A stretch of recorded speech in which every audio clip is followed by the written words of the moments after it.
gabi po sa ating lahat. Welcome po sa Midweek Fellowship. At bago po ang lahat, huwag po nating kalimutang i-like and share ang live streaming na ito sa ating mga kapatid, kaibigan at mga kakilala. At share din po natin in public nang maraming makapakinig, makapanood at mapagpala ng salita ng Diyos. Sige po, sabayan po natin ang anointing band. Hallelujah, hallelujah, hallelujah. Praise! Ipagdiwang natin ang kabutihan at ating kaligtasan mula sa ating Panginoon. Hallelujah! Taas natin ang kanyang pangalan ng higit sa lahat ng mga pangalan. Hallelujah!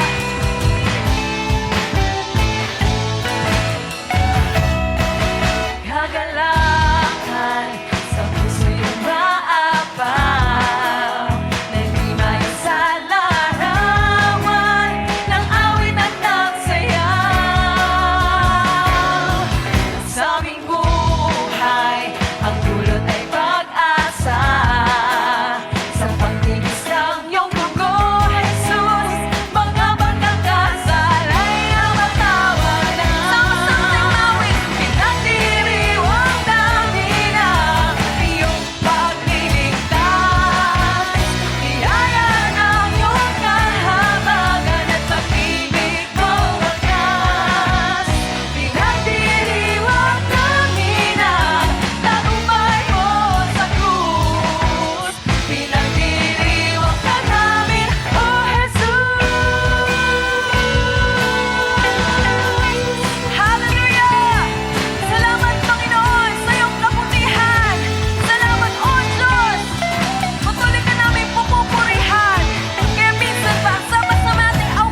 lamang sa aming Diyos na buhay. Hallelujah, hallelujah. Ika'y dakila, ika'y mabuti, ika'y tapat, ika'y higit sa lahat, Panginoon. Hallelujah, hallelujah. Sa oras ito, nais ka naming papurihan, Panginoon. Nais ka naming pasalamatan, Panginoon. Sa lahat ng bagay na pinagkaloob mo o binigay mo sa buhay namin, O Diyos. Sa bawat pag-ising, Panginoon, hanggang sa aming pagtulog, Lord. Andun yung kabutihan mo. Hindi to nagbabago. Hindi to lumilipas ang iyong mga pangako, ang iyong mga salita. At O Diyos, nandito kami ngayon. Buhay na po totoo kung gaano ko kabuti sa buhay namin, Lord. Kung gaano ko katapat, Panginoon. Dumadaan ang panahon. Dumadaan din ang pagsubok. Dumadaan ang lahat, Panginoon. Pero Ikaw, O Diyos, sa bawat hakbang ng buhay namin, kasama ka namin, Lord. Hindi mo kami niiwan, ni pinapabayaan man.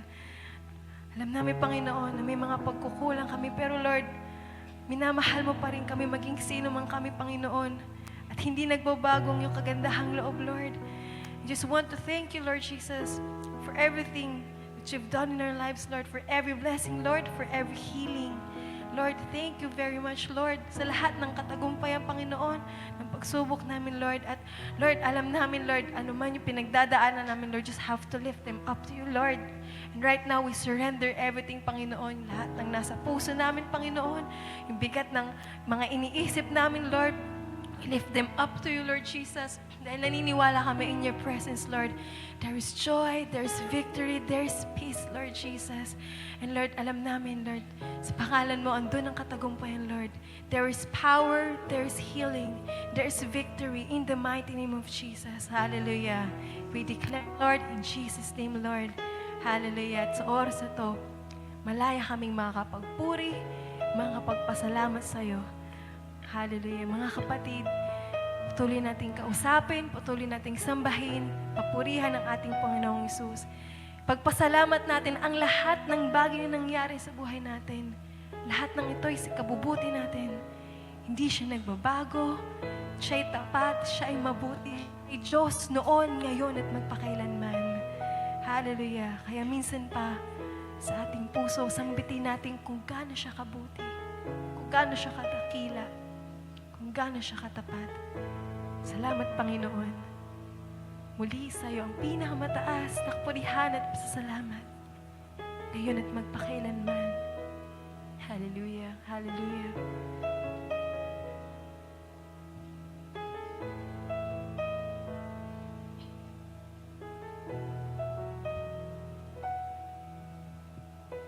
Habang hindi karapat-dapat, pag-ukulan ng habag at wagas mong pagsinta. Habang walang kakayanang masuklian ka ng mabuti sa lahat mong ginawa. Niyakap mo ako sa aking karumihan. Inibig mo ako nang di kayang tumbasan.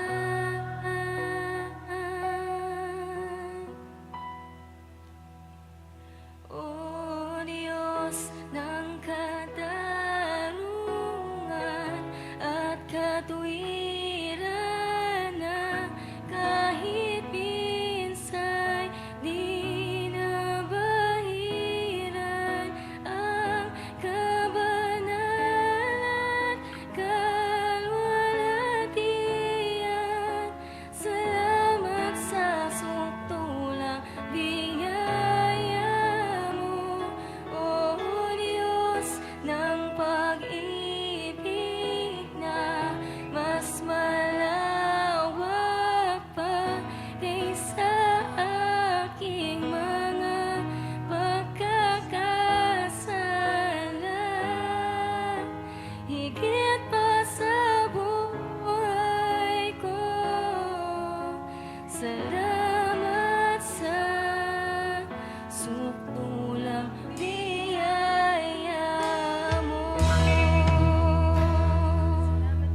sa buong mundo'y aking awitin.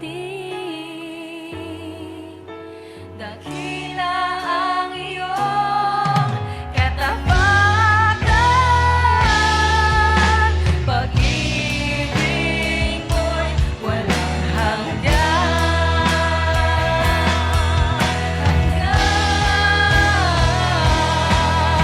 dakila ka, O Diyos, tapat ka ngang tunay, magmula pa sa ugat ng aming lahi.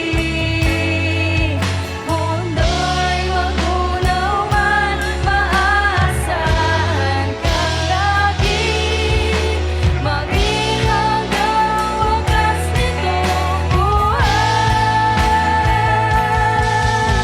Dakila ka, O Diyos, sa habang panahon, katapatan mo'y matibay na sandigan. Sa bawat bihati, tagumpay man ay naroon, daluyan ang pag-asa kung kailang ay hinahon. Pag-ibig mo'y alay sa amin noon hanggang ngayon. Dakila ka,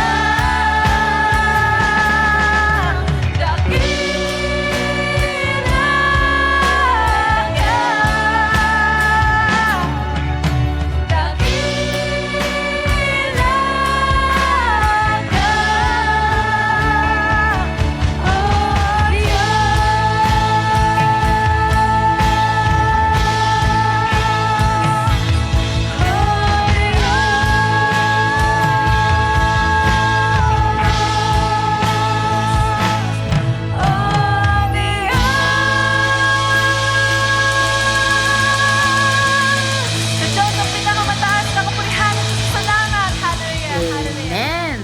Maraming salamat po sa mga awiting pagsamba at pagpupuri.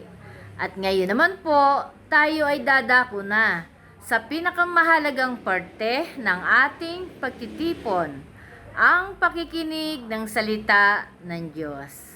Salita ng Diyos na nagbibigay buhay, katatagan, at pag-asa nating lahat.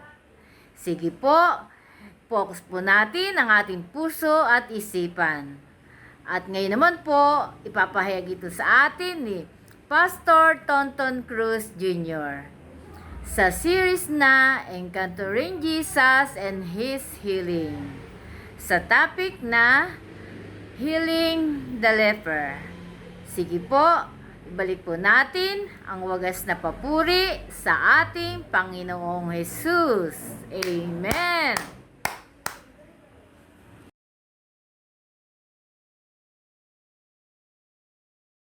Amen. Sa mapagpalang gabi po sa ating lahat at sa pagpapatuloy po ng ating gawain ay tayo pong lahat ay manalangin.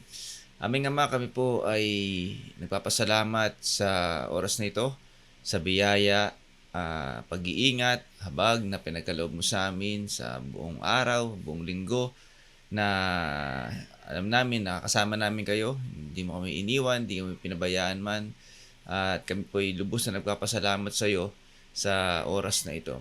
Aming Ama, dalangin ko, Lord, sa gabi din na ito, Lord, na bigyan mo ko ng karunungan, bigyan mo ng tamang pananalita, tamang mga salita na mabanggitin, na sasambitin, Panginoong Hesus, upang sa pamamagitan nito, sa pamamagitan ng mga aral, na pagbubulay-bulayan namin ay mas lalong maintindihan ng mga tagapakinig ang nais ng mensahe na nais mong parating sa amin. Aming Ama, dalangin ko din ng Espiritu Santo na ito po ay tulungan kami upang buksan ang aming pandinig, ang aming puso't isipan sa lahat ng mapapakinggan namin, at sa gayon mas lalo namin maunawaan ang mensahe mo para sa amin. Aming Ama, alisin mo sa aming puso ang anumang mga hindrances, ang mga balakid, mga hadlang upang hindi kami makapakinig ng mabuti. upang hindi namin marinig ang mensahe mo. Maraming salamat o Diyos, Ama, at sa gawain namin ito ay walang ibang maitaas, walang ibang manatiling papurihan, kundi ang pangalang Jesus lamang. Ito po ang aming dalangin. In Jesus' mighty name we pray. Amen and amen. Muli po, isang mapagpalang gabi po sa ating lahat. At nawa ay tayo pong lahat ay nakahanda na upang mapakinggan natin ang mensahe ng Panginoong Hesus para sa atin. So, sa ngayong gabi po na ito, tayo po ngayon ay dadako doon sa panibagong series natin, Encountering Jesus pa rin po. Ngayon naman po ay sa kanyang mga pagpapagaling o Encountering Jesus and His Healing. Amen. So, bagaman ito po ay madalas nating napapakinggan, madalas na ituturo sa ating church. Amen. But madalas din natin itong nababasa sa mga social media, 'di ba? Sa mga especially sa mga pag may karamdaman. Amen. At alam kong may bagong mensahe na ipaparating sa atin ng Panginoon, kaya nga bagaman nga na laging madalas nating napapakinggan ito, dumarating pa rin sa punto ng buhay natin, 'di ba? Kung minsan nakakalimutan natin, 'di ba? Nakakalimutan natin na ang Diyos ang tagapagpagaling. Nakakalimutan natin na pinagaling nga pala tayo ni Jesus Christ in the past. So, kung minsan kapag nandiyan na yung karamdaman, nandiyan na yung pagsubok, kung minsan doon na tayo natutuon, 'di ba? At nawawala yung focus natin sa Panginoong Hesus. Amen. So, kaya importante pa din talaga na sa buhay natin bilang mga Kristiyano ay kahit paulit-ulit, diba? Kahit parang napakinggan na natin, diba? Okay pa din, diba? Na mapakinggan natin ito dahil mismong tayo nakakalimutan din natin, diba? Nawawala din sa isipan natin. Amen. Kaya alam ko sa biyaya ng Panginoon sa gabi na ito, may bagong mensahe sa atin ng Panginoong Hesus. Amen. Sa gabi po na ito, ang topic po natin ay yung pagpapagaling doon sa may ketongin, healing the leper. Amen. So ito po yung mababasa natin sa Marcos chapter 1 verse 40 to 42. Amen. Ang sabi dito sa verse 40, at lumapit sa kanya ang isang ketongin na nananalangin sa kanya at lumuhod. At sa kanya sinabi, kung ibig mo ay mapalilinis mo ako. At si Jesus na nahabag ay iniunat ang kanyang kamay at siya'y hinipo. At sa kanya sinabi, ibig ko, luminis ka. At pagsalita niya ay agad nga humiwalay sa kanya ang ketong at siya'y luminis. Amen. So dito po, medyo mabigat po yung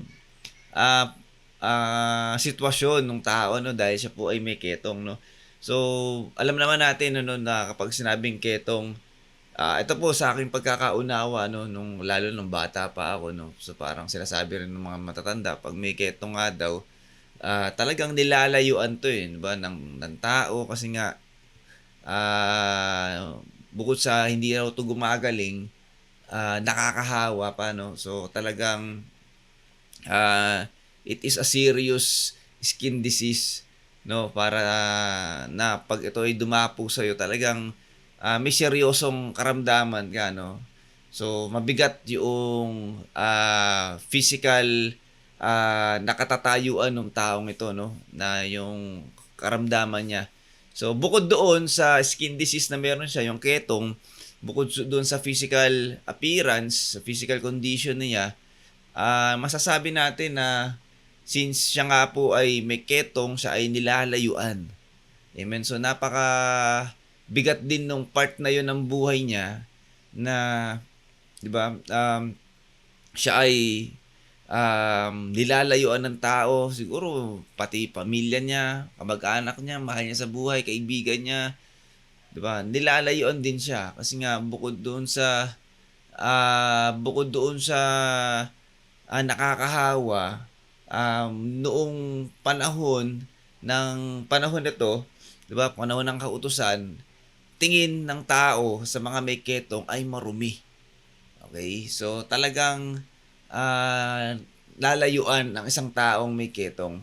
Okay, kaya bukod dun sa physical condition, 'di ba? Talaga may problema na siya sa physical, nandun din yung emotional na down, 'di ba? Emotional na karamdaman kasi nga ikaw man nilalayuan ng tao, no? Ikaw man yung kumbaga parang multo ka na lang sa paningin ng tao, parang gano'n ano, parang meron pa ba akong sense para mabuhay, 'di ba? Parang gano'n no. So talagang napakahirap ng kondisyon niya. At syempre kung 'yun yung nararanasan ng taong ito, maging yung mental condition nito siguro talagang pinahihirapan siya. Okay, yung siguro napakaseryoso nung depression, 'di ba? Yung anxiety, etc. Okay, so napakahirap siguro ng sitwasyon na to. Kaya nga masasabi natin yung case na to nung ketongin is not just about 'di ba, yung physical condition niya, maging dun sa emotional and mental, even yung spiritual, lahat yan naapektuhan nung karamdaman niya. Amen. Kaya siguro ganoon na lang yung kanyang talagang pagsusumamo kay Jesus Christ, ano? Nanalangin siya at lumuhod pa, no? Okay, so mamaya tatalakayin natin yung mga mensahe ng mga pangyayari na ito, no? At nawa maging malinaw sa atin, ano? Okay? So tingnan natin ngayon, ano ba yung mga lesson, ano ba yung mga mapupulot natin tungkol sa kwento na ito, no? Unang-una, yung leper's condition. So gaya nga na sinabi ko sa inyo kanina, physical, emotional, mental, spiritual, lahat ng 'yan naapektuhan ng sakit ng lalaki o sakit ng tao, no, na siya ay may ketong. Okay, so napakahirap, no? Napakahirap nung sitwasyon niya. At ito ay isang pagpapakita sa atin ngayon na ito yung katatayuan natin. Bagamat wala tayong, sabihin natin, healthy tayo, wala tayong ketong, pero from the very start, simula nung tayo nabuhay dito sa mundo, alam niyo po ba na tayo ay parang may ketong din? Okay? So mamaya titingnan natin yan. Kaya pa man, tingnan muna natin yung sinasabi sa Levitico chapter 13 verse 45 to 46 para mabigyan natin ng support yung sinabi ko kanina na talagang nilalayuan. 'Di ba? Nilalayuan ng tao yung isang taong may ketong kasi nga nandun yung karumihan, okay? Ang sabi dito, at ang ketongin na may salot. Amen, dun pa lang, no? Parang may sakit ka na nga, may salot ka pa. Salot ka pa sa paningin nila. So, napaka-hirap, no? Kasi nga nakakahawa raw, no? Ang kanyang kasuutan ay punit at ang kanyang ulo ay hubad. At tatakpan ang kanyang bigote. At siya'y sisigaw, marumi, marumi. Buong panahong nasa kanya ang salot ay magiging marumi siya. Siya'y marumi. Siya'y tatahan na mag-isa sa labas ng kampamento ang kanyang tahanan. Amen. So imagine, talagang palaboy-laboy na lang, 'di ba? Daig pa nito yung pulubi. No? Kasi yung pulubi kahit papaano, kung wala ka namang ketong, 'di ba? Parang okay pa eh. Pero yung may ketong ka, tas 'di ba? Tas wala kang matirhan. Imagine niyo yung kate, yung sakit, yung hapdi, pag naulanan, 'di ba? Naarawan. So, ang hirap, no? Tapos ang turing sa'yo ng tao, salot, 'di ba? Marumi. Kaya hindi ka nilalapitan, nilalayuan ang isang taong may ketong ng panahon ng kautusan. Amen. So, iyan po ang nangyayari, no? So, talagang napakabigat ng sitwasyon ng taong ito. Okay? At gaya nga po ng sabi ko kanina, isa sa lesson na gusto nating mapulot dito, itong leper's condition, a picture of human brokenness. Okay? We were once na parang ganito ang estado natin. Amen? Na tayo po ay may karamdaman, not just physical, di ba? May karamdaman, tayo ay marumi. Okay? Tayo po ay makasalanan, hiwalay sa Diyos. Okay? Yan po yung isa sa mga pinapakita noong pinipicture nitong katatayuan ng ketongin na ito, no? Okay? So, hindi man literal na meron tayong ganito, pero sa paningin ng Diyos, spiritually, sa harapan ng Diyos, alam niyo po ba na tayo po ay parang may ketong, okay, kasalanan, marumi, di tayo karapat-dapat, di ba? Nakakahiya yung itsura natin, nakakahiya yung katatayuan natin sa Diyos. Amen. Talaga ba, Brother Tonton? Yes. Okay? Tayo pong lahat ay parang mga ketongin. Tayo po ay marumi sa harapan ng Diyos. Simula noong pumasok ang kasalanan sa sanlibutan, ang tao po ay naging marumi na sa harapan ng Diyos. Amen? Gaya po ng sabi sa Isaiah chapter 64 verse 6, sapagkat kaming lahat ay naging gaya ng isang marumi, at ang lahat naming katuwiran ay gaya ng maruming basahan. Amen?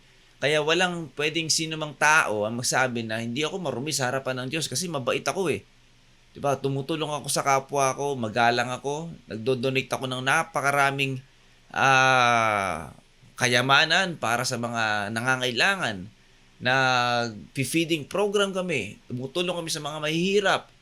So, yung mga mabubuting gawa ko na ito is enough, 'di ba, para maging karapat-dapat ako sa paningin ng Diyos. Maging karapat-dapat ako na maging malinis sa harapan niya. Amen. So, sad to say mga kapatid, hindi po, no? Walang kinalaman yung ating good works, walang kinalaman yung ating mga ginagawa na mabubuti. Lahat tayo, even yung, kahit sabihin na natin na yung mga good works natin, tumulong tayo sa mga kapwa natin, wala pong kinalaman yan para tayo po'y maging malinis sa harapan ng Diyos.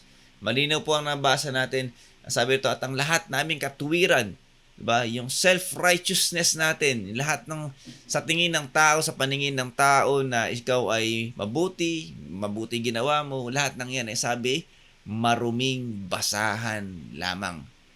Amen? Okay? Kasi nga, ang Diyos, mga kapatid, unang-una, ang Diyos po, sa puso tumitingin yan. Amen? Kung minsan yung good works ng tao, o sabihin natin, madalas, ang good works ng tao, hindi po mula sa puso yan. Laging may hanap. Kung hindi may kapalit na hanap, meron niyang, di ba? Meron niyang parang may gustong mangyari sa kanya, ano? Parang ganun. Amen? Meron siyang gustong makamit. O sa panahon natin ngayon, kung minsan, mga nagbablog na lang, mga nagtumutulong, binavlog, for content purposes na lang eh. Diba? So, pero off the cam, talaga namang hindi naman talaga taos pa sa puso, no? So, hindi ko po ginajudge, no? Pero, yung mga vloggers, pero, sinasabi ko po dito, no? Ito po yung realidad ng buhay. Amen? Kadalasan, tumutulong tayo, mabuti tayo sa kapwa natin kasi gusto natin may balik ito sa atin. Okay? So, ang Diyos po, hindi natin pwedeng ma-deceive sa pamamagitan ng mga bagay na yan. Dahil nakikita ng Diyos ang hindi nakikita ng tao. Okay? Yun yung puso. Amen? So, kaya nga sabi natin, tayo pong lahat ay parang mga ketongin sa harapan ng Diyos. Okay? We are broken. Diba? Tayong lahat ay marumi. Amen? So, wala tayong kahit anong pwedeng ipagmalaki, wala tayong kahit anong possession na meron tayo dito sa mundo na pwede nating ibida sa Diyos para masabing tayo po ay malinis. At malinaw din po ang sinasabi sa Roma 3:23, sapagkat ang lahat ay nagkasala at hindi nakaabot sa kaluwalhatian ng Diyos. Lahat tayo nagkasala. Okay? Kahit ibida na natin, kahit sabihin na natin tayo pinakamabait na tao sa buong mundo, tayo pong lahat ay nagkasala. Okay? So, imposible pong walang tao o imposible po na walang tao ang hindi nagkasala. Okay? Lahat po tayo. Amen? Ever since, kahit simpleng pagsisinungaling lang yan, tayo pong lahat ay nagkasala. Amen? Kaya wala tayong pwedeng sabihin, no? Mabuti ako, mabait ako, nag-church ako. Okay? So, lahat po tayo. Amen? So, I hope ayan, sa buhay na sa panahon natin ngayon ay sa oras natin na to na napapakinggan natin ngayon Okay? So, sana nasusundan nyo ako, no? At nagiging malinaw sa atin ngayon yung lesson natin, ano? Na pinoportray nung kwento. Okay? So, tayo pong lahat ay parang mga ketongin, ano? So, tingnan natin, ano ba yung ginawa nung ketongin na to para siya ay makawala, maalis doon sa kondisyon na kinapapalooban niya. Diba? Ano yung ginawa niya? Okay. Number 2, ito po yung number 2 lesson natin, no?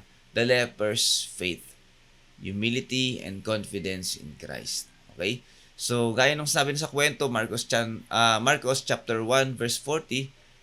So, nung lumapit nga, nanalangin yung may ketong at, di ba, nang umiiyak at lumuhod at sinabi yung ganito, no? Kung ibig mo ay mapalilinis mo ako. Amen? So, pinakikita rin dito mga kapatid, no, na yung timbang ng kahit, di ba, yung timbang ng emotion and physical, diba? Naging mas matimbang yung bigat ng emotion, ano, yung mental, yung emotional problem niya, emotional difficulty niya, yung condition niya. Kasi nga siguro mas mabigat yung nilalayoan siya ng tao, wala nang umiibig sa kanya, walang kumakausap, walang lumalapit sa kanya. Siguro mas mabigat yun, kaya siguro ang dalangin niya at ang sabi niya rito, kung ibig mo ay mapapalinis mo ako. Hindi niya sinabi rito na kung ibig mo mapapagaling mo ako, no? So siguro talagang iyon yung maging mabigat sa kanya, no? Yung siya ay yung sa emotional, ano. Okay. So tulad din natin mga kapatid, no, na nawa tulad ng ginawa rin nung may ketong, okay, the only way, ano man yung sitwasyon na meron tayo, ano man yung sitwasyon na nagpapahirap sa atin, nagbibigay ng kabigatan sa atin, not just the physical sickness, emotional, spiritual, mental, ano man yung mga nakakapagbigay sa atin ng kabigatan, mga kapatid, isang tinuturo sa atin. Okay? Lumapit tayo sa Panginoong Hesus. Okay? Pairalin natin yung ating pananampalataya tulad ng pananampalataya na meron itong ketongin na to, no? So, pupunta ngayon tayo doon sa pananampalataya. So, alam ko namang malinaw sa atin kapag sinabing pananampalataya, no? Sabi po sa Hebreo 11 verse 6, at kung walang pananampalataya ay hindi maaaring kalugdan siya, sapagkat ang lumalapit sa Diyos ay dapat sumasampalatayang may Diyos nga, at siya ang tagapagbigay ganti sa mga sa kaniya'y nagsisihanap. Amen? So, dito papasok lagi yung importance ng pananampalataya. Hindi tayo pwedeng lumapit sa Diyos nang walang pananampalataya. Amen? Hindi maaaring lumapit ang isang tao sa Diyos nang walang pananampalataya. Amen? Sana maging malinaw sa atin, ano? So, kaya laging pinapangaral sa atin, laging pinupush, diba? Lagi tayo ina-encourage. Listen to the Word of God. Amen? Dumalo kayo sa mga gantong uri ng gawain. Bakit? Hindi lang po para sa attendance yan, mga kapatid. Hindi lang para tayo po ay, di ba, para magkaroon ng kaalaman. Amen? Ang sabi po sa kanyang salita, ang bunga ng pakikinig ng salita ng Diyos ay pananampalataya. Okay? So, para ang isang tao ay magkaroon ng pananampalataya, kailangan niyang makapakinig ng salita ng Diyos. Amen? So, kung walang salita ng Diyos, walang pananampalataya. At kung walang pananampalataya, it is impossible for a man na makalapit sa Diyos. Amen? So, kailangan po ng pananampalataya. Tulad ng pananampalataya na meron yung ketongin. Okay? yung may kaitungin po, hindi niya pinagdudahan yung kapangyarihan ni Jesus Christ. Okay? Hindi niya pinagdudahan. Okay? Kaya nga siya ay nanalangin, umiyak, lumuhod, nagpaktira pa sa harapan ng Diyos. Okay? Kasi alam niya na kaya siyang pagalingin ni Jesus Christ. Okay? So kapag sinabi rin pong pananampalataya, mga kapatid,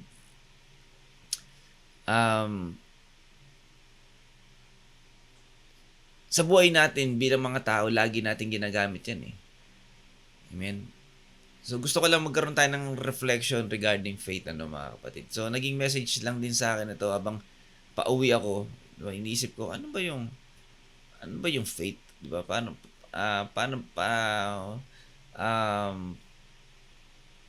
ba natin mapapaliwanag ng mabuti yung pananampalataya? So, alam niyo po, sa buhay natin, lagi tayong gumagamit ng pananampalataya. Okay? So, yung pananampalataya o yung pagtitiwala, no? Katulad ko kanina, araw-araw, bumibiyahe ako. Sumasakay ako ng bus, masakay ako ng tricycle, at ako ay talagang pinagkakatiwala ko yung aking sarili dun sa driver ng tricycle o sa driver ng bus papunta sa trabaho. Kahit hindi ko siya kilala. Okay. So, what made me convinced na sumakay doon? Okay. So, siguro dahil alam kong batikan na sila sa driving, di ba? Batikan na sila as drivers. Kaya sumakay ako. Nagtitiwala ako na magiging safe at makakarating ako sa paroroonan ko. Okay? Pero kung wala akong tiwala, ba't nagdududa ako, hindi ako sasakay. At kung alam kong ididisgrasya ako niyan, di ba? Hindi ako sasakay. Okay? So, naalala ko din nung nagdadrive ako, nagsisimula ako mag-drive, isa sa indicator ko kapag kampante na ang daddy o yung mga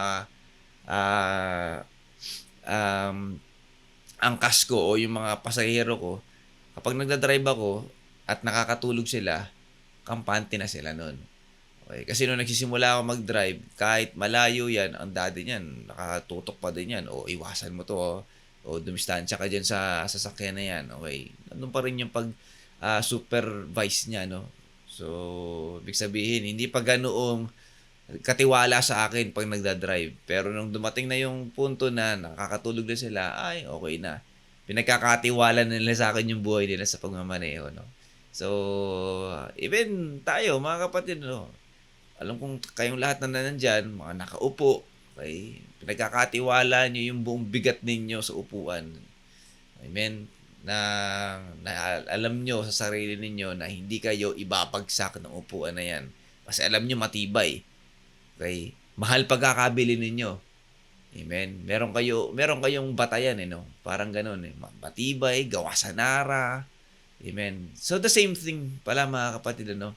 Kapag ba dumadaan tayo sa sitwasyon ng katulad ng gantong merong mga karamdaman, pagsubok, okay? Ang tanong sa atin ngayon, katulad ba ng pagtitiwala natin sa upuan, ang pagtitiwala natin sa Diyos? Amen? So alam ko, sa buhay natin, meron talagang part na madaling sabihin, no, manampalataya tayo sa Panginoon. Kapag dumating ang karamdaman, kapag dumating yung mga pagsubok na yan, di ba? Sa Diyos tayo magtiwala. Amen? Amen. So, kapag may karamdaman din, katulad ng pagtitiwala natin sa mga doktor natin, o kapag ininom mo yan, inumin mo to 3 times a day, mawawala yung lagnat mo. Inumin mo to every 8 hours, antibiotic para mawala yung virus. Ginagawa naman natin. Umiinom din tayo. Diba? Tayo po ay sinusunod natin yung payo ng doktor. Kasi nagtitiwala tayo dun sa sinabi niya. Amen. The same thing din ba? Kapag tayo po ay lumalapit sa Diyos, the same thing, nagtitiwala tayo na alam natin, siya po ay may gagawin para sa atin. Amen? Okay.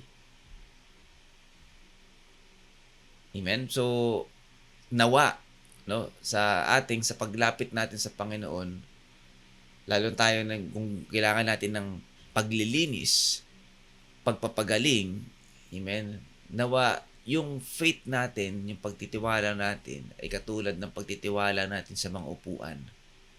Diba? Pagtitiwala natin doon sa mga driver na sinasakyan natin kapag tayo po yung nagko-commute. Amen? Okay? So nawa, ganun din na alam natin, we are confident na once itong sitwasyon natin na ito ay ipinag-pray natin, itinas natin sa Panginoon, confident tayo na may gagawin ang Diyos para sa atin. Amen. Tulad ng kay Tongin, nagpatira pa, lumuhod, diba? Alam niya may gagawin. Alam niya, sigurado kasi siya na may gagawin siya. Imagine niyo mga kapatid, iniiwasan siya. Iniiwasan siya ng tao, pero dahil alam niya na may gagawin si Jesus Christ, kaya siyang pagalingin, kaya siyang linisin, isinantabi niya, 'di ba? Yung social difference niya, 'di ba? Yung conflict niya, social conflict niya sa maraming tao. 'Di ba? Pwede kasi siyang sipain, pwede siyang buhusan, pwede siyang balibagin para lumayo sa kanya ang tao, lumayo siya sa mga tao, 'di ba? Pero hindi niya ininda 'yon. Hindi niya na iniisip 'yon. Amen. Okay. Lumapit agad siya kay Jesus Christ at siya po ay nag-ask ng healing. Amen. So nawa, ganun din yung maging pananampalataya natin, katulad nung sa lumpo. Okay? Whatever it takes, ano man ang sabihin ng tao, amen, ano man yung maging effect sa akin, amen, dapat yung pagtitiwala natin sa Panginoon, kumbaga sa salitang teenager, dapat solid. Amen. Buo yung pagtitiwala natin. Amen. Alam natin may gagawin siya sa atin. Amen. So, isa rin sa gusto nating tingnan dito, Santiago chapter 4 verse 10, mangagpakumbaba kayo sa paningin ng Panginoon at Kanyang itataas kayo. Amen? Okay. Lagi nating napapakinggan yung humility. Lagi natin napapakinggan yung pagpapakumbaba. Amen? So, alam niyo sa paglapit natin sa Panginoon, it is important din na lagi tayong nagpapakumbaba. Meron tayong humble heart. Amen? Okay. So, kung minsan kasi, pag tayo nananalangin, ito madalas sa mga non-believers, kapag nanalangin, meron tayong demands. Meron tayong mga condition pa na binibigay sa Diyos. Lord, okay, pagalingin mo lang ako, magsaserve na ako sa'yo. Pagalingin mo lang ako, babaguhin ko na yung buhay ko, yung lifestyle ko. Diba? Lagi na akong mananalangin, lagi na akong gabasa ng Bible. Lagi may kondisyon. Para bagang kailangang sumunod ang Diyos sa atin, So, that's not humility. May pagiging papagmataas pa din yan. Kapag sinabi din kasi humility, we surrender all to Jesus Christ. We surrender all to God. Amen. We surrender doon sa plano, sa pamamaraan, sa kalooban ng Diyos. Okay? Once na pinag-pray natin to, wala na dapat yung anuman kondisyon, mga ifs, di ba? Lahat lang yan isinasantabi natin kapag tayo'y lumapit sa Panginoong Hesus. Amen. At yan po ang kulang ng maraming tao kapag nananalangin, laging walang pagpapakumbaba, walang pagsuko. Amen. Importante po ang pagsuko sa Panginoong Hesus. Ibig sabihin, kapag tayo po yung nagsumuko sa Panginoon, buong-buo, sinasandig at sinasandal natin ang ating buhay sa Diyos. Amen. Okay? At gayon yun din po ang ibig sabihin ng pananampalataya. Amen. Isinasandal natin ang ating buhay. Amen. So mahirap pong sumandal sa upuan na alam mong sira, di ba? Mahirap pong sumandal sa isang upuan na alam mong mabuhay. Pwede kang itumba niyan. Katulad nito, matibay-tibay naman to. Okay? Mahirap po, no? So pero kung alam mong matatag, kahit na ikaw ay maglaro pa riyan, alam mong hindi ka babagsak. Amen. Kaya sinabi ko po kanina, it is important for us to listen to His Word every day. Hindi mo malalaman kung gaanong katibay ang Diyos. Hindi mo malalaman kung gaanong makapangyarihan ang Diyos. Hindi mo malalaman kung gaano siyang dakilang tagapagpagaling. Hindi mo malalaman na siya ay all-powerful God. Okay? Kung hindi mo napapakinggan ang salita ng Diyos, hindi mo malalaman na siya ay iniibig ka niya. Hindi mo malalaman na mahal ka niya kung hindi ka nakakapakinig ng salita ng Diyos. At kung hindi mo alam yung mga bagay na yon, mahihirapan tayong sumandal sa Diyos. Amen. So, dapat, di ba, lagi rin nating check yung faith natin sa bawat araw. Amen. Amen. So, sandig natin yung ating buhay sa Panginoong Hesus. Okay. And it's an act of faith. Amen. So, yung tunay na pananampalataya, yung pagpapakumbabayan, okay? At yung pag sinabing pagpapakumbaba, nandyan din yung may pagtitiwala din tayo, no?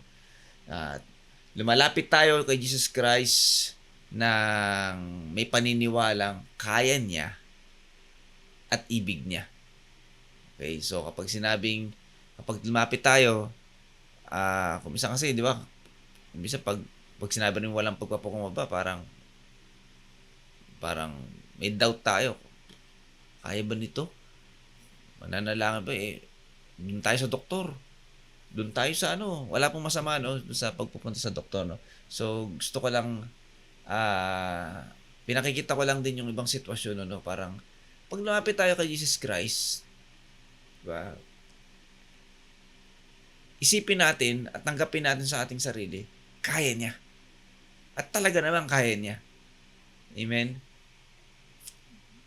Walang imposible sa Panginoong Hesus. Kaya niya. At sabi nga, ibig niya.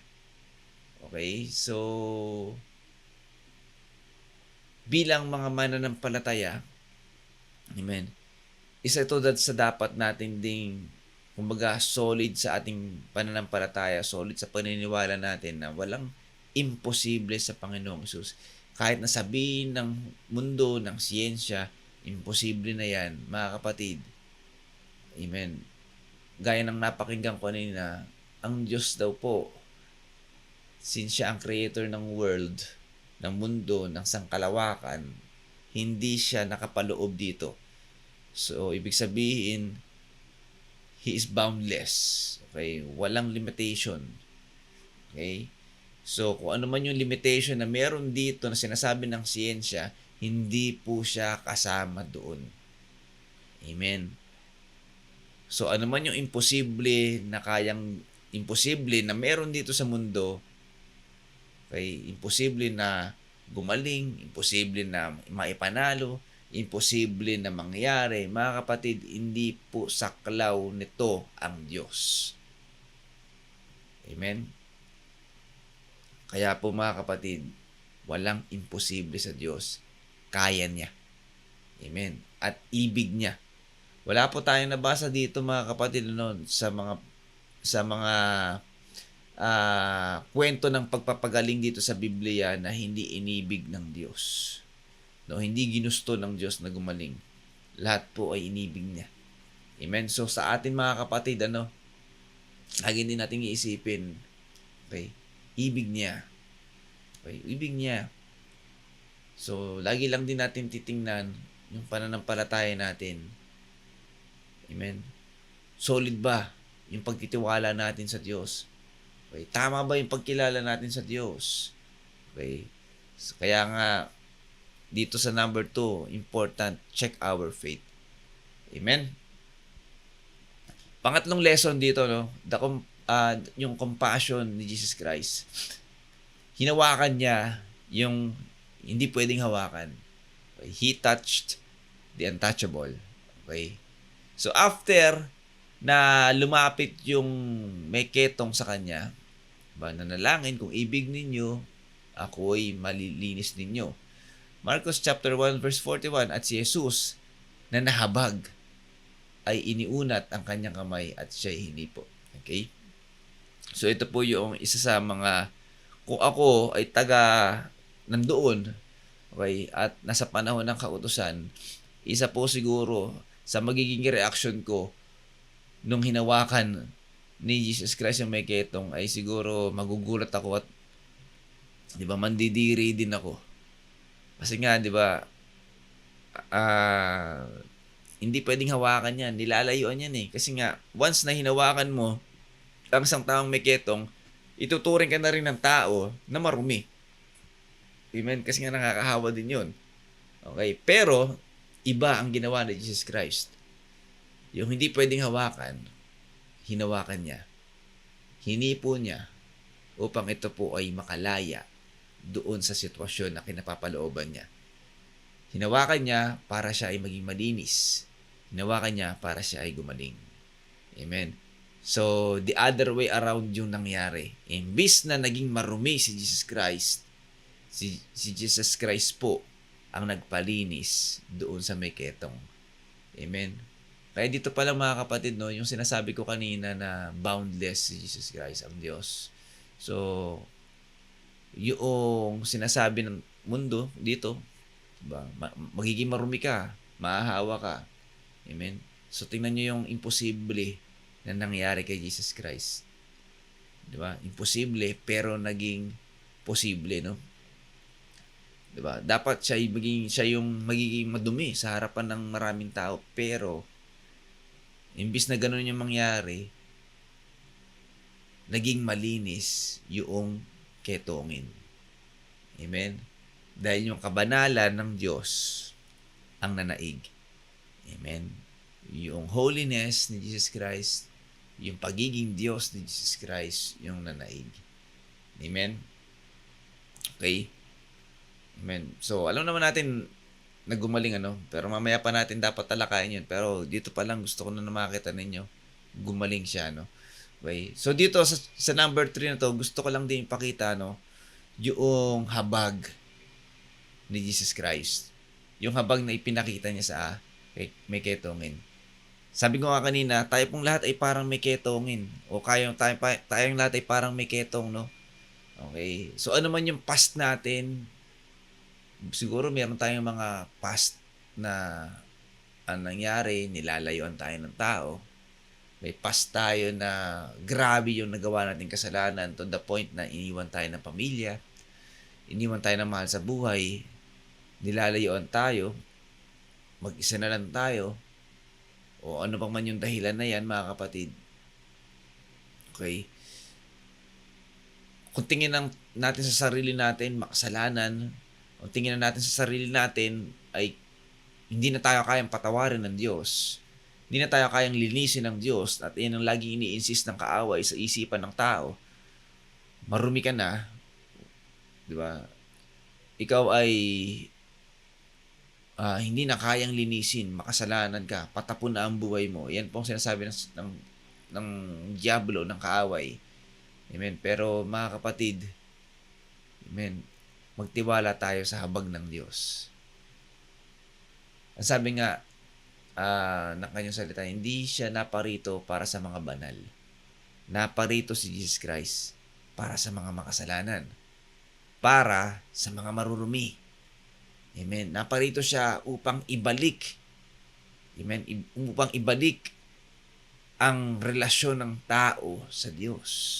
Na yung dating tingin ng Diyos sa atin ay marumi, maging malinis muli.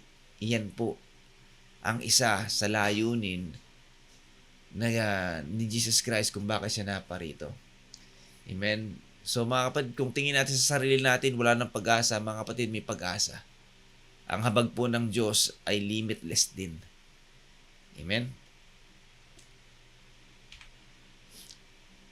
Tulad na nangyari ito sa Mateo chapter 9 verse 36, at nang makita niya ang mga pulutong, ay nahabag siya sa kanila, sapagkat sila'y ng hapis at nangalat, na gaya ng mga tupa na walang pastol. Amen. Ang Diyos po, likas, sabi nga, ang likas na kalikasan ng pagka-Diyos, ng Diyos, ay pag-ibig, ay habag. Amen. So, hindi po mawawala ang pagiging mahabagin ng Diyos, ang mapagpaibig ng Diyos. Amen. Kaya never doubt na ang Diyos, never doubt yung habag ng Diyos para sa atin, na parang sinasabi ng tao, hindi na ako pwedeng tanggapin. Kaya yung mga joke na, di ba, yung mga joke na, uy, hindi ako pwede sa loob ng simbahan kasi kikidlatan ako dyan. Mga kapatid, tanggalin natin sa isipan yun. Amen. Hindi po naparito ang Diyos para sa mga banal. Okay, naparito siya para sa mga makasalanan. Hindi po nangangailangan ng doktor ang mga taong walang sakit. Ang nangangailangan ng doktor ay yung mga taong may sakit. Okay? Amen.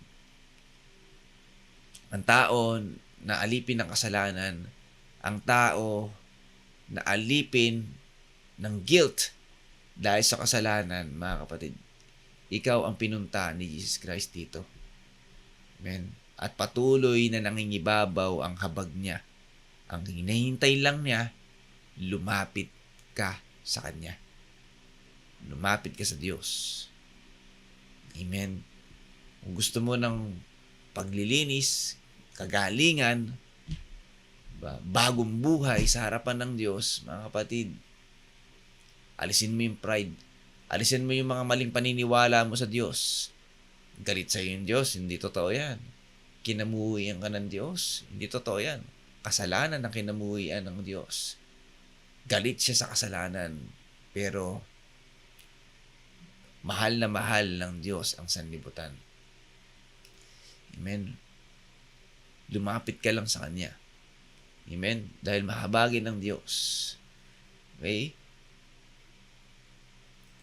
Sabi nga sa Hebreo 4, chapter 15, sapagkat wala tayong dakilang saserdote na hindi marunong mahabag. Okay? Name it. Ano ba yung past mo? Ano ba yung mga sa tingin, ano ba yung nasa isip mo na sinasabi mong marumi ka, na hindi ka na pwedeng patawaran ng Diyos? Hindi. Mga kapatid, kahit ano pa yan, kayang burahin yan ng Diyos. Kayang limutin yan ni Jesus Christ. Amen. Ginawa na nga niya sa krus eh. Namatay na nga siya para sa atin eh. Namatay na siya para sa kasalanan natin, katubusan ng kasalanan natin. Ano pa ba yung doubt natin? Diba? Ano pa ba yung dahilan natin para masabi natin na hindi tayo kayang patawarin ng Diyos? Okay? Amen. Wala raw tayong dakilang saserdote na hindi marunong mahabag sa ating mga kainaan, kundi isang tinukso sa lahat ng mga paraang gaya rin naman natin, gayon may walang kasalanan. Amen. Bukod doon sa kalikasan na siya po ay pag-ibig, mga kapatid, nung naparito si Jesus Christ, na-experience niya lahat. Diba? Nang pwede nating maranasan dito sa mundo. Amen. Omniscient God. Sagad-sagaran din sa pangunawa. Kaya yung sitwasyon na meron tayo, naunawaan niya yan. Nalaman niya yun. Na-experience niya rito yan nung siya ay nagkatawang tao. Nalaman niya yung mga iba't ibang uri ng tukso. Nalaman niya kung paano, diba? Kung paano kumilos ang flesh. Kung paano ang sistema ng flesh. Okay? So, naunawaan niyang lahat lang yan. Okay? So, kung naunawaan niya yan, mga kapatid, naunawaan niya ang sitwasyon mo. Naunawaan niya yung pinanggalingan mo. Naunawaan niya yung past mo. Okay? Amen. At sinasabi niya ngayon gabi, may pag-asa. Just come to me. lumapit kayo sa akin. Sabi ni Jesus Christ, kayong lahat na nahihirapan, nabibigatan sa inyong mga pasanin at kayo'y pagpapahingain ko. Amen? Okay? So, dyan po tayo ngayon, pupunta sa chapter na number 4. The power of His Word. Immediate transformation. Once na tayo po'y lumapit sa Kanya, tulad ng nangyari nung sa Miketong. Okay, ang sabi dito, hindi ko na napalitan yung verse, no, mga kapatid. Pero dyan yung dyan din naman yun.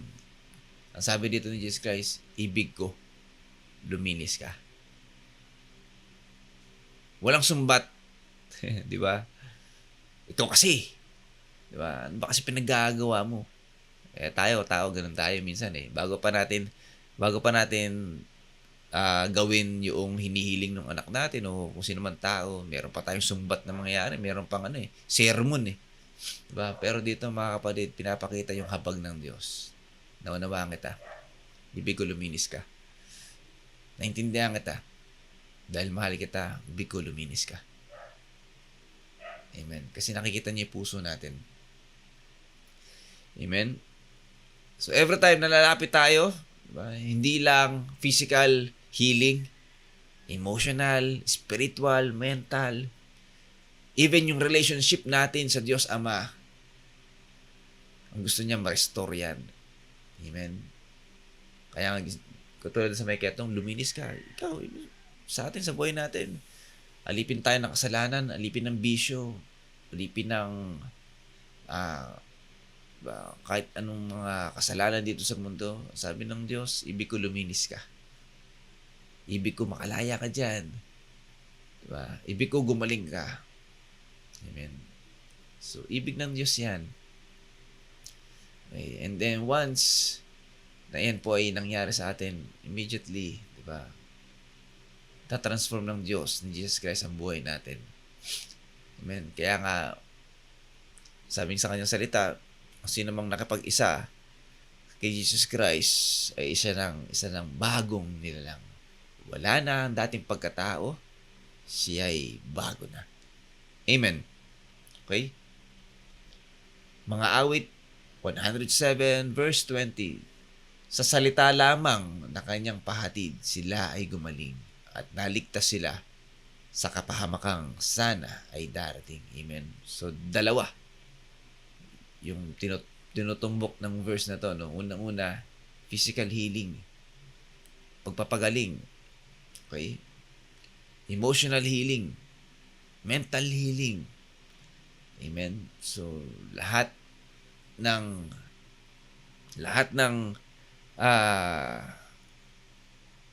naka-include sa buhay natin. Diba? Lahat yan sa pamamagitan ng salita ng Diyos. Okay? Tayo po ay gagaling. Sino ba'y salita?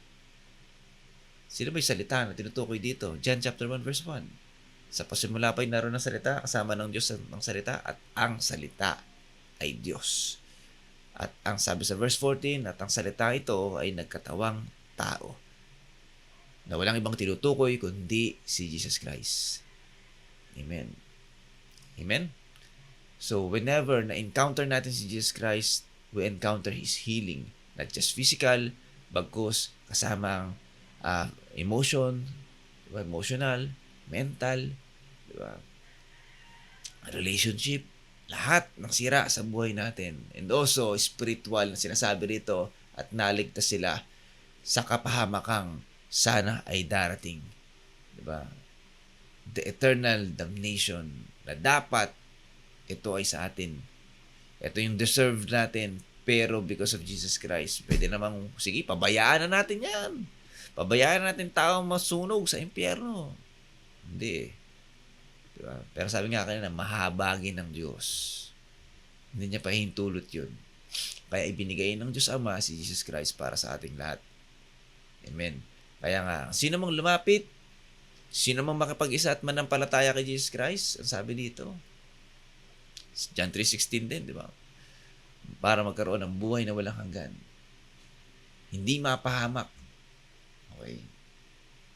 Naligtas sa kapahamakang sana'y darating. Amen. So with regards din sa healing, mga kapatid, ang sabi rin Isaiah chapter 53 verse 5, ngunit siya'y nasugatan dahil sa ating mga pagsalangsang. Siya'y nabugbog dahil sa ating mga kasamaan. Ang parusa ng ating kapayapaan ay nasa Kanya. At sa pamamagitan ng Kanyang mga latay ay nagsigaling tayo. Amen. Nilatag na ni Jesus Christ sa krus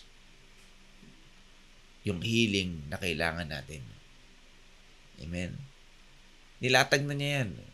Kaya pala dapat talaga whenever na lumapit tayo sa Kanya, alam natin, kaya niya kasi ginawa na niya. Amen. Ibig niya kasi ginawa na niya. Nagsigaling na raw tayo. By His wounds, we are healed. Amen. So it's just a matter of our faith. Gaano tayo nagtitiwala sa Diyos? Gaano tayo sumasampalataya kay Jesus Christ na kaya niya tayong pagalingin? Amen? So, gaya ng sabi ko kanina, sana, nawa, kung paanong sitting pretty tayo na umuupo sa mga upuan natin, ganun din yung pagtitiwala na binibigay natin sa Panginoong Jesus. Amen? Okay? Amen. So, ang ganda nung ginawa, no? Nung ni Jesus Christ dito sa ketongin. No? Gumaling siya, nawala yung kanyang ketong, at there and then, yung ibang aspeto ng buhay niya, emotional, mental, gumaling din, ano? Kasi, he encountered Jesus Christ. At isa din, sa lesson, last na po ito, obedience and testimony. A changed life. Marcos chapter 1 verse 44. At sinabi niya sa kanya, na ito na yung nangyari, ingatan mong huwag mong sabihin kanino man, kundi yumaon ka at ipakita mo ang iyong sarili sa saserdote at maghandog ka dahil sa paglilinis sa iyo ng mga bagay na inutos ni Moises bilang patotoo sa kanila. Amen? Okay. So, sa ginawa ni Jesus Christ dun sa ketongin, isa lang bilin niya, no? Sa ketongin. Magpunta ka daw dun sa saserdote, diba? Maghandog ka, at magpatotoo ka sa kanila. Amen. So, kung bibigyan natin ng reflection ito, no? Nandito na yung testimony natin.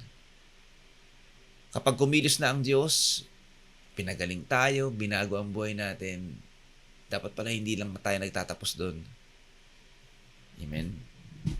Dapat isa na tayo doon sa mga nagte-testify na makapangyarihan ng Diyos. That Jesus heals. Jesus saves. Amen? Jesus is the answer. Amen? Dapat isa na tayo sa mga nagsasabi niya, nagte-testify sa maraming tao. Okay? So, at isa rin dyan, sabi nga dito, no? Maghandog ka. Even yung paglilingkod natin. Okay? Hindi tayo maglilingkod dahil para pagpalain. Diba? Parang sinabi rito, maglingkod ka na. Binago na ng Diyos ang buhay mo. Diba? Pinagaling ka na. Handog mo naman ang buhay mo para sa Kanya. Okay? Paano mo ihandog? Gamitin mo ang buhay mo to testify at para makilala ng iba pang tao who Jesus is. Amen. Kaya lagi tayo ni-encourage sa community. Kung ano man yung ginawa ng Diyos sa buhay mo, ano man yung pagpapala na binigay sa'yo, magparista ka na. Di ba? Mag-share ka na. Amen. Hindi dapat kinikibit balikat ang mga pagpapala at mga himala na ginawa ng Diyos sa buhay natin. At kayo hindi naman, maglingkod ka na. Okay? Amen? That's the only way, mga kapatid. That's the only way para may balik natin ng kapurihan, ang pasasalamat natin sa Panginoon. Amen? Actually, alive. Ito ang buhay natin, hiram lang eh. Hindi naman talaga sa atin to eh. Okay? So, kung tutusin, kung ihandog natin to sa Kanya, kumbaga parang wala pa rin eh. So, kung, di ba, Kanya rin to eh. Okay? Kaya nga, kung titingnan natin, wala talaga tayong pwedeng ibigay sa Diyos eh. Na, di ba, bilang kapalit o bilang pasasalamat sa Kanya. Okay? So, ano pa ba yung dahilan natin? Talagang ito lang. Di ba, yung buhay lang natin, yung pwede nating, yung paglilingkod natin. Actually, hindi naman talaga yung buhay eh. Siguro tinitingnan ng Diyos dito yung will natin eh. Di ba? Yung willingness. Kasi yun lang yung talagang parang meron tayo from the very start. Di ba? Yung free will. Di ba? Mag-desire tayo na maglingkod. Mag-desire tayo. Piliin natin na magbigay, na gamitin natin yung ating buhay na painaram ng Diyos, na gawin natin ito upang mag-testify, diba, para sa kaluguran ng Panginoong Hesus. Amen? Okay? So, alam niyo mga kapatid, okay, talagang doon tayo babagsak sa tema natin. Diba? Tapat na lingkod ni Kristo. Buhay na patotoo. Okay. So, dapat talagang doon tayo babagsak, maging patotoo tayo sa kanilang lahat. Awit 66 verse 16, magsiparito kayo at inyong pakinggan kayong lahat na nangatatakot sa Diyos at aking sasalaysay ang kanyang ginawa sa aking kaluluwa. Amen. Testimony. Okay? Alam ko marami pang gagawin ng Diyos sa buhay nating himala. Pagbabago ng buhay, pagpapagaling, pag-aayos ng pamilya, financial struggles na binigyan ng kasagutan, okay, at iba't iba pang mga pagsubok. Mga kapatid, ano man sa mga bagay na iyan, ang tinugon ng Panginoong Hesus, dapat nating isalaysay. Marami pa sa mundong ito ang mayroong maling pagkilala at pagkaunawa sa Diyos na kailangan ng kaliwanagan. At isa tayo sa mga taong magpapaliwanag nito. Okay, kaya nga tayo mga asin at ilaw. Amen. So lagi natin tinuturo yan every Sunday din, maging asin at ilaw tayo sa maraming tao. Okay? So, mga kapatid, malapit na dumating ang Panginoong Hesus. Malapit na. And marami ng signs, diba? Mga nakikita natin. Okay. Baka sa pamilya natin, may kulang pa. Meron pang hindi tumatanggap. Diba? I think it's time, diba, para gamitin na natin yung ating buhay para makilala nila si Jesus Christ. Makapaglingkod sila. Diba? Ialay nila ang kanilang buhay para sa Panginoon. Okay, okay lang, ma-reject ka sa mga umpisa, pero huwag ka tumigil. Maging makulit ka. Tayo rin naman nadaan din sa pagiging makulit ng mga umiimbita sa atin. Okay. Amen. So, triple time ang kaaway, dapat mas doble yung sa atin. Amen? Lalo na sa mga mahal natin sa buhay. Okay? Okay, nawa sa gabi na ito, ayan, may mga natutunan tayo. Ito na po yung last natin, okay? Na slides. Okay, so nawa, ayan, naging malinaw sa atin yung message ng Panginoon sa atin ngayong gabi. Okay? At sa panahon natin ngayon, sabi nga natin, nagpapagaling pa din ang Panginoong Hesus. Amen. So, lahat tayo, kailangan natin ng paglilinis. Kahit na tayo matagal na rin sa pananampalataya, kung minsan, meron pa rin tayong mga bagay na hindi sinusuko. Okay? So, kailangan pa rin natin ng paglilinis. Ang kailangan lang natin talaga ay yung tayo mahawakan ng Panginoong Hesus. So, hindi tayo mahawakan ng Panginoong Hesus kung hindi tayo lalapit sa Kanya. Amen? Kung kailangan nating lumapit sa Kanya. At para tayo makalapit, kailangan natin ng pananampalataya sa Kanya. Amen? At sa paglapit natin sa Kanya, come with humility and faith. Amen? Sabi nga sa Hebreo chapter 13 verse 8, Jesus Christ, the same yesterday, today, and forever. Kung nagawa ni Jesus Christ ito noong panahon ng kautusan, magagawa rin niya sa panahon natin ngayon. Amen?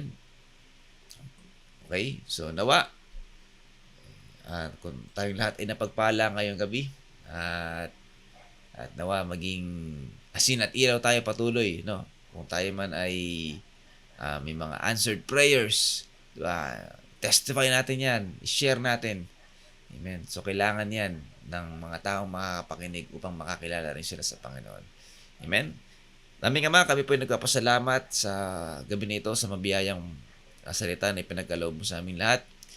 Alam namin, let this be a reminder, Lord, para sa aming lahat upang kami ay patuloy na magtiwala sa iyo, patuloy na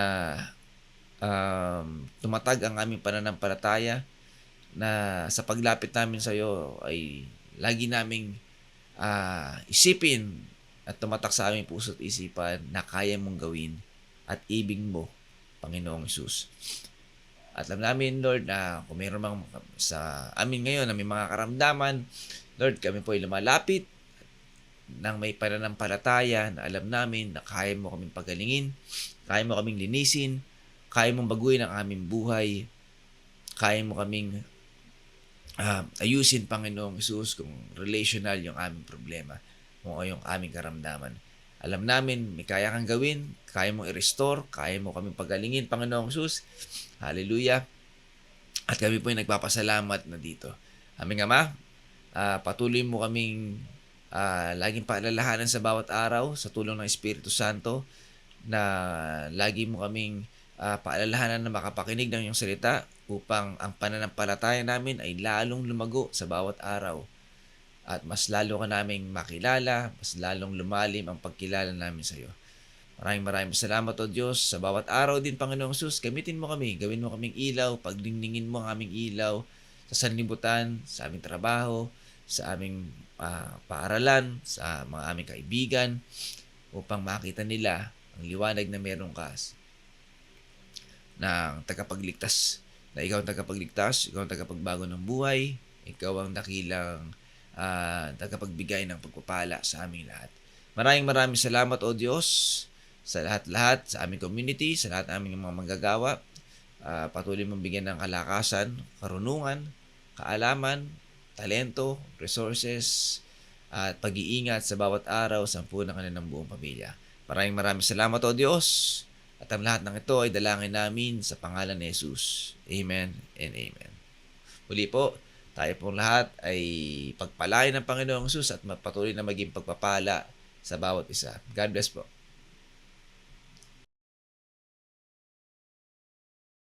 Amen.